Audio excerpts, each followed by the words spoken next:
Ang kwento ni Elias ay isang makapangyarihang paalala na ang Diyos ay laging naroroon, handang gumawa ng himala at ipakita ang kanyang kapangyarihan kahit sa pinakamadilim na panahon. Si Haring Ahab kasi na naimpluwensyahan ng kanyang asawa na si Jezebel ay pinangunahan ang bansa sa pagsamba sa mga Diyos-Diyosan.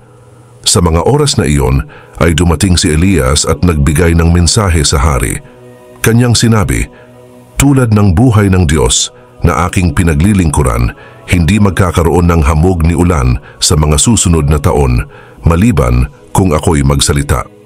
Sa isang tagpo, tinawag niya ang mga propeta ni Baal at inanyayahan silang magtulungan upang magtagpo sa bundok Carmel. Sinabi ni Elias, "Tumawag kayo sa pangalan ng inyong Diyos at tatawag ako sa pangalan ng Panginoon." Pinaghanda ng mga propeta ni Baal ang kanilang mga alay gamit ang mga ritual. Sila'y sumayaw, nagsigawan at nanawagan sa kanilang Diyos mula umaga hanggang tanghali, ngunit wala ni isa mang tugon. Matapos noon, muling inayos ni Elias ang altar at taimtim na nagdasal sa Diyos.